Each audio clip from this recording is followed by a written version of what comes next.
మీ business ఏదైనా మీ ఊర్లో promotion చేయాలంటే అది సుమన్ టీవీతోనే సాధ్యం. ఇప్పుడే సంప్రదించండి. Welcome to Suman TV Kothagudem. ఒక 10th క్లాస్ విద్యార్థి భవిష్యత్తును కాపాడి ప్రజల నుండి ప్రశంసలు అందుకుంటూనే మరొక సాహసం చేశారు మన చుంచుపల్లి ఎస్ఐ ప్రవీణ్ కుమార్ గారు. ఒక చుంచుపల్లి తండాలను ఒక ఇంట్లో గ్యాస్ సిలిండర్ లీక్ అయి మంటలు వ్యాపించగా ఎటువంటి ప్రాణ నష్టం ఆస్తి నష్టం జరగకుండా ఒక కుటుంబాన్ని సేవ్ చేశారు. దీనికి సంబంధించిన వివరాలు ఎస్ఐ గారిని అడిగి తెలుసుకుందాం. సార్ నమస్తే. సార్ నమస్తే అండి. సుమన్ టీవీ వారికి ధన్యవాదాలు. నమస్కారం. రీసెంట్గా ఒక 10th క్లాస్ విద్యార్థి భవిష్యత్తు కాపాడారు సార్ మీరు. ఇప్పుడు ఒక కుటుంబ ప్రాణాలు కాపాడారు. అది ఆ ఇన్సిడెంట్ ఎలా జరిగింది, ఆ మంటలనే ఎలా వ్యాపించాయి sir? First of all Suman TV వారికి ప్రత్యేక కృతజ్ఞతలు. ఎందుకంటే అప్పుడు ఒక 10th క్లాస్ విద్యార్థిని ఆయన యొక్క సెంటర్ మర్చిపోయినందుకు ఇన్ టైంలో చేరవేయడం జరిగింది. దాని గురించి పలువురు ప్రశంసలు కూడా అందుకోవడం జరిగింది. అదేవిధంగా మీ సుమన్ టీవీలో కూడా కవర్ అయింది. ఇది 21 మార్చ్ ఇదొకటి ఫైర్ యాక్సిడెంట్ గురించి 21 మార్చ్ 2024 అంటే మొన్న గురువారం రోజు రాత్రి 9 గంటలకి నేను మన చుంచుపల్లి పోలీస్ స్టేషన్లో పిటిషనర్స్తో మాట్లాడుతున్న సమయంలో మా భద్రాద్రి కొత్తగూడెం జిల్లా OSD Sai Manohar, additional SP Sai Manohar sir call చేసి చుంచుపల్లి తండాలో ఒక ఫైర్ యాక్సిడెంట్ జరిగిందని చెప్పి ఇన్ఫర్మేషన్ ఇచ్చారు. ఆ చుంచుపల్లి తండాలో ఉన్నటువంటి స్పెషల్ పార్టీ కానిస్టేబుల్ చాంప్లా అనే వ్యక్తి వాళ్ళ విలేజ్లో ఒక ముఖ్య మంక్య అనే వాళ్ళ ఇంట్లో వంట చేస్తుండగా ఆ సిలిండర్ అంటుకొని ఆ ప్రమాదం జరిగినటువంటి విషయాన్ని మన ఓఎస్డి సార్కి ఫోన్ ద్వారా ఇంటిమేషన్ ఇవ్వగానే సార్ నాకు వెంటనే కాల్ చేశారు. ఇటు విషయాన్ని మన చుంచుపల్లి సిఐ సార్ అయినటువంటి రాయల వెంకటేశ్వర సార్కి, అదేవిధంగా కొత్తగూడెం డిఎస్పి సార్ అబ్దుల్ రెహమాన్ సార్కి ఇద్దరు కూడా నేను ఫోన్ ద్వారా సమాచారం ఇచ్చి వెంటనే సార్ వాళ్ళ ఆదేశాల మేరకు నేను వెంటనే అక్కడికి బయలుదేరడం జరిగింది. అక్కడ బయలుదేరిన క్రమంలో తండావాసులు ఒక 100, 150 నుంచి 200 మంది కూడా అక్కడికి ఆ ఇంట్లోకి వెళ్ళలేని పరిస్థితి.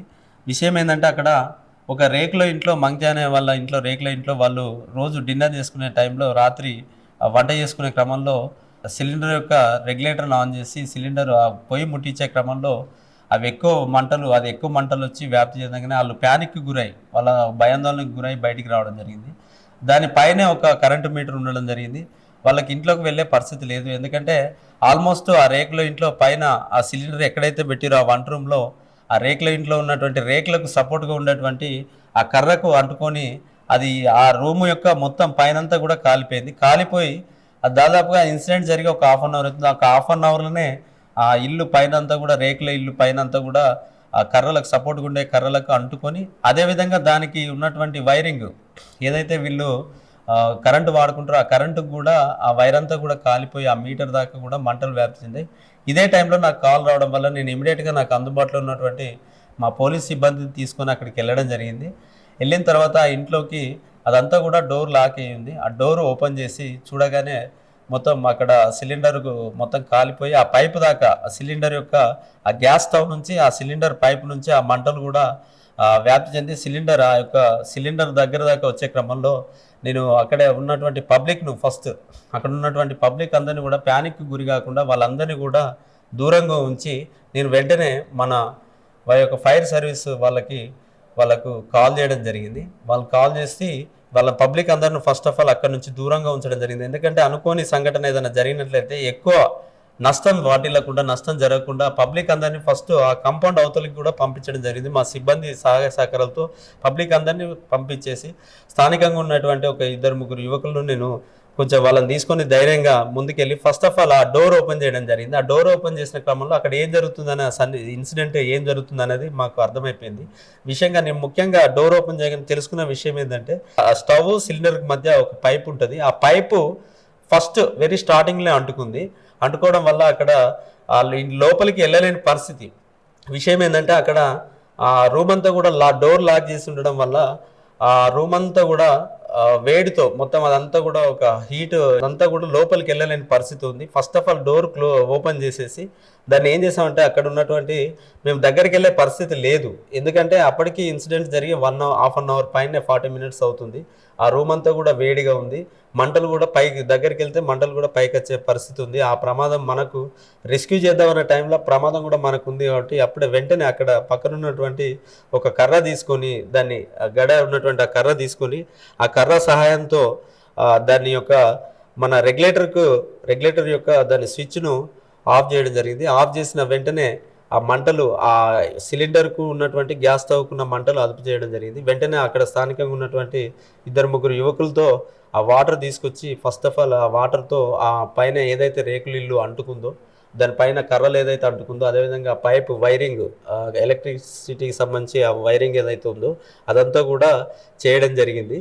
దానికి అదంతా కూడా వాటర్తో అదుపు చేయడం జరిగింది. దానికి నేను ముఖ్యంగా అక్కడ తండా ప్రజలకు చెప్పింది ఏంటంటే ఫస్ట్ ఆఫ్ ఆల్ తండా ప్రజలను కూడా అభినందించాల్సిన విషయం ఉంది. ఎందుకంటే నేను వెళ్తున్న క్రమంలో నాకు ఎప్పుడైతే పై ఆఫీసర్ నుంచి కాల్ వచ్చిందో అప్పుడు వాళ్ళు కూడా వెంటనే డయల్ 100 కాల్ కూడా చేశారు. డయల్ 100 కాల్ చేయడం వల్ల దాన్ని డయల్ 100 కాల్ చేశారు. అదేవిధంగా ఫైర్ సర్వీస్ డిపార్ట్మెంట్ వాళ్ళకు కూడా ఇంటిమేషన్ ఇచ్చారు. అప్పుడు ఆ మంటలను అదుపు చేసి అక్కడ ఉన్నటువంటి తండా ప్రజలందరూ కూడా ధైర్యం చెప్పి ఇటువంటి సిచ్యువేషన్లో మనం ఏ విధంగా రెస్క్యూ కావాలి, ఏ విధంగా రెస్క్యూ చేయాలి, ఫస్ట్ ప్రమాదం జరిగిన వెంటనే ఆ ప్రమాదం నుంచి మనం తాత్కాలికంగా ఉపశమనం పొందాలంటే అక్కడ ఎక్కువ క్యాజువాలిటీ ఏ విధమైనటువంటి క్యాజువాలిటీ లేకుండా ఎక్కువ క్యాజువాలిటీ లేకుండా తక్కువ క్యాజువాలిటీగా అదేవిధంగా అసలు క్యాజువాలిటీ లేకుండా ఏ విధంగా ఉండాలనేది కొంత వాళ్ళ గ్రామ ప్రజలకు కానీ అదేవిధంగా అక్కడ ఉన్నటువంటి యువకులకు కానీ మేము అవేర్నెస్ చేయడం జరిగింది. ఓకే సార్, ఫైర్ సిబ్బంది అక్కడికి ఎవరు రాలేదు సార్? నో ఫైర్ సిబ్బంది వచ్చారు. బట్ కాకపోతే విషయం ఏంటంటే మేము వెళ్ళి రెస్క్యూ చేసిన తర్వాత వాళ్ళు వచ్చారు, వాళ్ళు కూడా వచ్చారు. అలాంటిది ఏం లేదు, ఫైర్ సిబ్బంది రాలేదనేది ఏం లేదు. మన పోలీస్ డిపార్ట్మెంట్ నుంచి కూడా నేను కూడా పర్సనల్గా కాల్ చేయడం జరిగింది. కాకపోతే తండాకు దగ్గరలో ఉండడం వల్ల మేము ముందుగా చేరుకొని దాన్ని చేయడం జరిగింది. ఫైర్ సిబ్బంది కూడా వచ్చారు, తర్వాత వాళ్ళు కూడా దాన్ని అక్కడ అవేర్నెస్ చేశారు. సార్, ఇప్పుడు పెద్దవాళ్ళ దగ్గర నుంచి చిన్నవాళ్ళ వరకు ఎవరికైనా ప్రాణభయం అనేది ఉంటుంది. అదేం లెక్క చేయకుండా మీరు ధైర్యంగా అక్కడికి వెళ్ళి ఒక కుటుంబ ప్రాణాలు అనేది కాపాడారు. మీకు ఆ టైంకి ఏం భయం అనిపించలేదా? ఫస్ట్ ఆఫ్ ఆల్ ఆ ధైర్యం అనేది అది కాకి యూనిఫామ్ నుంచి వచ్చిన ధైర్యం. ఆ ధైర్యం అనేది ఒక ట్రైనింగ్ నుంచి వచ్చిన ధైర్యం. ఎందుకంటే మాకు ఈ డిజాస్టర్ మేనేజ్మెంట్ అనేది ఒక సబ్జెక్ట్ ఉంటుంది. విపత్కరమైనటువంటి పరిస్థితులు ఎదురైనప్పుడు మనం ఏ విధంగా సర్వే కావాలి, అదేవిధంగా మనం ఏ విధంగా పబ్లిక్ను కానీ ఆ రెస్క్యూ నుంచి కాపాడాల్సిన వ్యక్తులను ఏ విధంగా కాపాడాలనేది మాకు అది ఒక ట్రైనింగ్ కోర్సులో ఒక భాగంగా ఉంటుంది.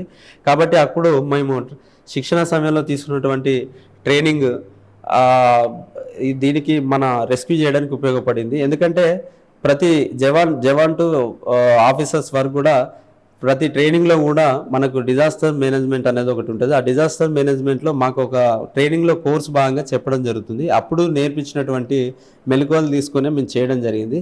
మీరు అన్నట్లు ఆ ఇంట్లోకి నేను ఫస్ట్ అది 2వ రూమ్లో వంట రూమ్లో ఆ ఇన్సిడెంట్ జరిగింది. నేను ఫస్ట్ ఆ ఇంట్లోకి ఎంటర్ అవడం ఫస్ట్ ఆఫ్ ఆల్ ఏంటంటే మన ఏదైనా ఫైర్ ఇన్సిడెంట్ జరిగినప్పుడు ఫస్ట్ మనం చేయాల్సింది ఏంటంటే క్యాజువాలిటీస్ ఉన్నారా లేదా అనేది చూసుకోవడం ముఖ్యం. రెండవది ఆస్తి నష్టం జరుగుతున్నప్పుడు ఆస్తి నష్టం జరగకుండా ఏ విధంగా అక్కడున్నటువంటి పరిస్థితులను బట్టి చాలామంది అడిగారు, సార్ అంబులెన్స్ మన ఫైర్ వాళ్ళు వచ్చేదాకా కావచ్చు కదా అని చెప్పి చాలామంది కూడా అన్నారు. కాకపోతే అక్కడ మనం ఫైర్ వాళ్ళు వచ్చేంత వరకు మనం చూస్తూ ఉంటే అక్కడ ఆ సిలిండర్ ఒకవేళ ప్రమాదవశాత్తు పేలినట్లయితే ఆ ఇంటితో పాటు బయట ఉన్న వ్యక్తులకు కానీ ఆ ఇంటి చుట్టుపక్కల ఉన్నటువంటి ఇళ్లలో ఉన్నటువంటి వ్యక్తులకు కానీ ఇంటికి కానీ ఏదైనా జరగాలని ప్రమాదం జరుగుతుంది. కాబట్టి క్యాజువాలిటీని తగ్గించాలనే ఉద్దేశంతోనే మేము ఆ రెండో రూమ్లో ఏం ఇన్సిడెంట్ జరుగుతుందో చూసి మొదటి రూమ్లో ఒక గోడను హార్డ్గా తీసుకొని నేను కూడా ఆ ప్రమాదం నుంచి ఒకవేళ నేను లోపలికి వెళ్ళినప్పుడు ఏదైనా ఇన్సిడెంట్ జరిగితే దాన్ని నేను ఎక్కువ క్యాజువాలిటీ కాకుండా తక్కువ క్యాజువాలిటీలో ఉండి దాన్ని రక్షించాలనే ఉద్దేశంలో ఒక గోడను హార్డ్గా తీసుకొని ఆ కర్రతో దాన్ని అదుపు చేసి అది పూర్తిగా ఆ మంటలు ఆరిపోయాయని తెలుసుకున్న తర్వాతే దాన్ని మళ్ళీ లోపలికి వెళ్ళి చూడడం జరిగింది. సార్, ఇప్పుడు మనం చూసినట్లయితే ఫైర్ సిబ్బంది కానీ మీరు కానీ చాలా చోట్ల అవగాహన అనేది కల్పిస్తున్నారు దీని మీద. ఈ అవగాహన కల్పించినా కానీ కొన్ని చోట్ల ఈ ప్రమాదాలు జరిగినప్పుడు వాళ్ళు ధైర్యాన్ని కోల్పోయి ఈ ప్రమాదాలకి గురవుతున్నారు. వాటికి మీరు ఇచ్చే సూచనలు ఏంటి? ఫస్ట్ ఆఫ్ ఆల్ నేను ఈ ఇన్సిడెంట్లో ఎక్కువ సంతోషపడ్డ విషయం ఏంటంటే అక్కడ నేను తండా ప్రజలు ఎంతో కొంత అవేర్నెస్ కలిగి దూరం ఉండాలనే ఆలోచన వచ్చింది. అది ఫస్ట్ ఆఫ్ ఆల్ తండా ప్రజలను అందరినీ కూడా నేను అభినందించడం జరిగింది. ఎందుకంటే ఇటువంటి ఇన్సిడెంట్ జరిగినప్పుడు పబ్లిక్ ఫస్ట్ సమాచారాన్ని చేరవేయాలి. ఏ సమాచారాన్ని అంటే వాళ్ళు వాస్తవంగా తండా ప్రజలు సమాచారాన్ని ఫైర్ వాళ్ళకి తెలియజేశారు. ముఖ్యంగా మేము అందుబాటులో ఉన్నటువంటి స్థానికంగా ఉన్నాం కాబట్టి నాకు వేరే ఆఫీసర్ ద్వారా ఫోన్ వచ్చినప్పటికీ కూడా తర్వాత వాళ్ళు కూడా డయల్ 100 కాల్ చేయడం జరిగింది. ఆ డయల్ 100 కాల్కు స్పందించే మేము ఆ పై ఆఫీసర్ చెప్పి మేము దాన్ని స్పందించి వెళ్ళడం జరిగింది. ముఖ్యంగా నేను ప్రజలకు తెలియజేసేది ఏంటంటే ఏదన్నా ఆపదలో ఉన్నప్పుడు మీరు అందరూ కూడా చాలామందికి కూడా అందరికీ సెల్ ఫోన్స్ ఉన్నాయి, అందరూ కూడా ఫోన్లు వాడుతున్నారు. కాబట్టి ఎమర్జెన్సీ సర్వీసెస్ అయినటువంటి 108 కానీ స్థానిక పోలీస్ స్టేషన్లో ఉన్నటువంటి పోలీస్ స్టేషన్ నెంబర్ కానీ SI, CIs and DSP officers వరకు నెంబర్లు ఖచ్చితంగా కలిగి ఉండాలి. అదేవిధంగా ఎమర్జెన్సీ ఉన్నటువంటి మన ఫైర్ డిపార్ట్మెంట్ వాళ్ళ నెంబర్లు కానీ ఆ టోల్ ఫ్రీ నెంబర్స్ కూడా ప్రతి ఒక్కరు సేవ్ చేసుకోవాలి. ప్రతి ఒక్కరు కూడా అవగాహన కలిగి ఉండాలి. ఎందుకంటే ఆపద అనే విషయం అనేది ప్రతిరోజు రాదు. ఆపద అంటేనే ఆ ఇన్సిడెంట్ అంటేనే, యాక్సిడెంట్ అంటేనే సడన్ సర్ప్రైజ్గా వచ్చేటి. కాబట్టి నేను ముఖ్యంగా ప్రజలందరికీ కోరుకునేది ఏంటంటే మీరందరూ కూడా ప్రతి సెల్ ఫోన్లో కూడా స్థానికంగా ఉన్నటువంటి పోలీస్ డిపార్ట్మెంట్ వారి, అదేవిధంగా స్థానికంగా ఉండేటువంటి ఎమర్జెన్సీ సర్వీసెస్ కానీ, అదేవిధంగా అంబులెన్సెస్ కానీ అవన్నీ కూడా మీ నంబర్లు అన్నీ కలిగి ఉండాలి. అదేవిధంగా ఏ ఇన్సిడెంట్ అయితే ఏ అధికారికి ఫోన్ చేయాలనేది తెలిసి ఉండాలని కోరుకుంటున్నాను. అదేవిధంగా మా డిపార్ట్మెంట్ నుంచి కూడా అవగాహన కార్యక్రమాలు చేపట్టడం జరుగుతుంది. కమ్యూనిటీ పోలీసింగ్లో భాగంగా ప్రతి విలేజ్లో కూడా మేము స్థానికంగా ఉన్నటువంటి సమస్యల మీద అయితే ఏంటి, లా అండ్ ఆర్డర్ ఇష్యూస్ అయితే ఏంటి, ట్రాఫిక్ ఇష్యూస్ అయితే ఏంటి, ఇంకా సైబర్ క్రైమ్ రిలేటెడ్ ఇష్యూస్ అయితే ఏంటి, మహిళలకు సంబంధించి భద్రతకు సంబంధించిన ఇష్యూ అయితే ఏంటి, ఇవన్నీ కూడా భద్రాద్రి కొత్తగూడెం జిల్లా SP sir Rohit Raj sir ఆదేశాల మేరకు మేము కమ్యూనిటీ పోలీసింగ్లో భాగంగా కూడా ప్రతి విలేజ్లో తెలియజేయడం జరుగుతుంది. ఇక ముందు కూడా ఖచ్చితంగా వీటిని ఇంకా విస్తృతంగా మేము ప్రజల్లోకి తీసుకెళ్తాం. అదేవిధంగా అందరికీ కూడా అవేర్నెస్ కలగజేస్తామని తెలియజేసుకుంటున్నాను.